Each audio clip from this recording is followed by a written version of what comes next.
La radio del speedcubing.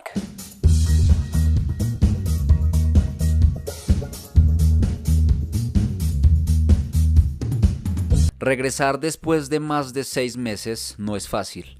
Regresar después de que ese primer episodio tuvo un gran éxito para mí, que cumplió las metas que me había propuesto, no es nada fácil. Debí haber seguido la continuidad en aquel febrero, pero no lo hice. Por algunas cuestiones personales, por algunas razones. La verdad no hay ninguna excusa para no haber seguido, pero aquí estoy. Nunca es tarde para regresar. El caso es que primero quiero darle las gracias a aquellas personas que apoyaron y compartieron ese primer capítulo del podcast, que sinceramente no esperé que fuera a tener esa aceptación. Y claro que sí, muchas gracias también a todas las personas que están escuchando este capítulo, el capítulo del regreso, que lo ideal es que no sea muy largo, en el cual vamos a tener una pequeña crónica al final del episodio, pero que antes quiero dar un contexto de por qué no había vuelto. Las principales razones son razones académicas, ya que pues digamos que cuando entré a estudiar, que fue una semana después de ese primer episodio, como que no organicé bien el tiempo, como que no logré organizar bien mi agenda, y a pesar de que tenía algunos momentos libres, como que no estaban bien organizados para la realización del podcast. Además, no tenía motivación para hablar del speedcubing, como tampoco para practicar, ya que me estanqué en muchas categorías. Y por ejemplo, al speedcubing volví más o menos hasta agosto, hasta julio. Entonces como que no ha sido nada fácil, porque mientras muchos subían, mientras muchos superaban metas inalcanzables en algún momento, yo estaba estancado y estaba promediando lo mismo que hace 2 años. Así que no me motivé a practicar y pues tampoco a subir los podcasts. De verdad que hubiera deseado, porque muchos torneos se han dado acá en Colombia, pero desafortunadamente regresar hasta ahora probablemente haga que mucha gente no lo escuche. Pero para los que están aquí, de verdad, de nuevo, muchas gracias. Y lo ideal es que la continuidad del podcast se dé de la manera que se debió haber dado desde el comienzo del podcast. Hay que decir que lo ideal era hacer un contexto acerca de los torneos previos a los que había participado antes de regresar, y para eso había subido un video en YouTube, o tenía la intención de subir un video a YouTube, el cual grabé y todo, pero no sé qué pasó al pasarlos de la cámara al computador, los archivos se dañaron y quedé en las mismas, porque como por enésima vez cuando intentaba subir un video tenía algún problema técnico. El caso es que por eso estoy realizando este podcast, ya que pues va a ser breve y es mucho más fácil de editar que un propio video, se demora menos en renderizar.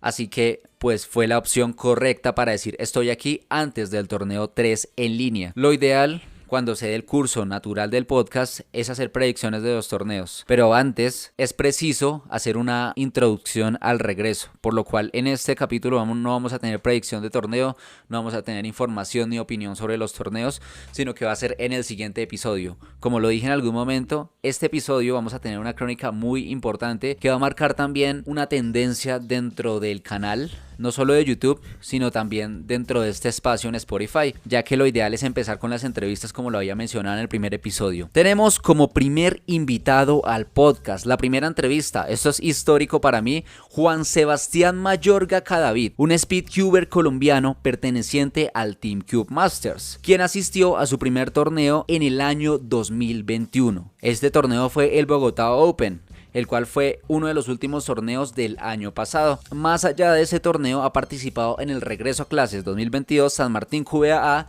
y en el Eden Cubing. La categoría en la que mejor se desenvuelve a nivel global es 4x4, ya que está dentro del top 300 tanto en media como en single. Como no asistió a los últimos torneos, lo más probable es que cuando regrese a las competiciones oficiales supere la mayoría de sus récords personales oficiales y también agregue probablemente nuevas categorías. Desde este espacio le deseamos éxito a Juan David en sus próximas competiciones. Esperamos que regrese al ruedo pronto y que logre empezar a marcar tendencia en algunas categorías, que empiece a cumplir sus metas, y eso es lo ideal con todos los invitados que vamos a tener de ahora en adelante en este podcast. Que después de llegar a este podcast como que les dé buena suerte y empiecen a superar sus metas y empiecen a llegar cada vez más lejos, tanto en ranking nacional como internacional.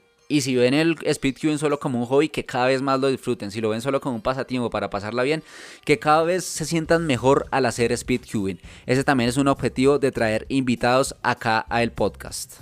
Después de contarles un poco sobre el perfil de Juan Sebastián en la WCA y sobre su trayectoria en el speedcubing, hay que decir que la siguiente crónica no fue hecha especialmente para un público dentro del speedcubing, ni para un público que esté al tanto de lo que es el speed solving, de lo que es resolver el cubo de velocidad, sino que estaba hecha básicamente para todo tipo de personas, porque hay que decir que el público target de este podcast realmente es la gente que le gusta el speed solving, porque si alguien que de afuera del mundo del speed solving llega a entrar a este podcast, lo más probable es que no entienda muchas cosas, por lo cual esto no es para explicar a la gente que hasta ahora está iniciando en el tema o para buscar que llegue más gente al tema, sino que para gente que esté dentro de la comunidad del speedcubing, tanto colombiana como latinoamericana, llega acá. Pero la crónica sí está hecha con un sentido más global, con un target más grande, más amplio a todo tipo de personas, como hablando del speedcubing en general, como un speedcubing como la gente lo ve, con muchos límites, como algo imposible, como algo difícil, nomás el hecho de resolver el cubo de Rubik. Así que después de hacer esta aclaración, vamos con la crónica. De nuevo, muchas gracias por el apoyo y nos encontramos en el siguiente episodio de la radio del speedcubing.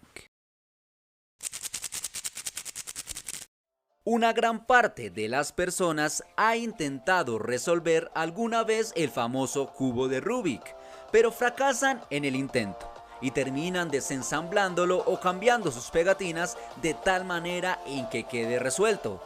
Sin embargo, hay un pequeño grupo de personas que lo saben resolver, y no solo eso, sino que lo hacen en el menor tiempo posible. Estas personas son conocidas como speedcubers.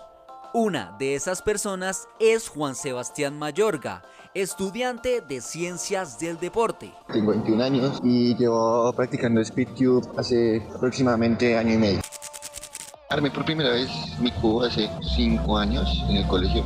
Había un compañero que lo armaba. Me causó curiosidad, a ver cómo lo hacía.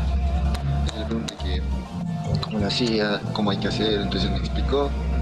Ese mismo día fui a comprar un cubo en una papelería y en YouTube, en un tutorial en YouTube, y duré un día armando por primera vez el cubo. Uno de los factores que más influye dentro del speedcubing es el tiempo de práctica, ya que si no hay tiempo de práctica, posiblemente no se logre mejorar en las habilidades o en los cubos en los que se quiera destacar. Y en el caso de Juan Sebastián, como además de estudiar, trabaja, tiene muy poco tiempo para practicar.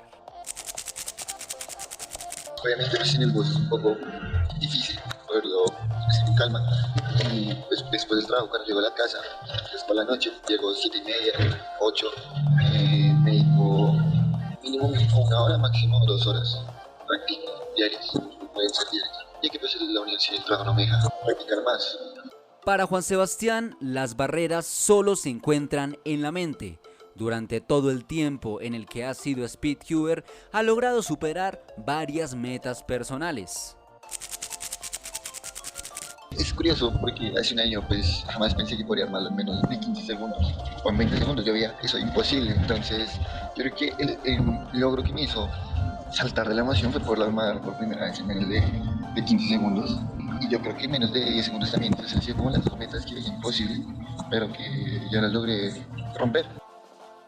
Hay un debate acerca de si el speedcubing es un deporte o simplemente un pasatiempo. Juan Sebastián, como estudiante de Ciencias del Deporte, tiene muy clara su opinión. Bajo mi opinión, el deporte se define como una actividad donde se incluyen destrezas físicas y mentales, agregándole que exista una competencia en esas actividades. Entonces yo creo que el speed es un deporte, se puede categorizar como un deporte, ya que pues tiene destrezas mentales y hay una competencia, que es poder armar el cubo de Rubik en el menor tiempo posible. Lo que para algunos es imposible, para otros es motivo de superación. Es un desafío más para superar. El speedcubing ha venido creciendo no solo en Colombia, sino en el mundo entero. Y parece que va a seguir progresando para superar límites inimaginables.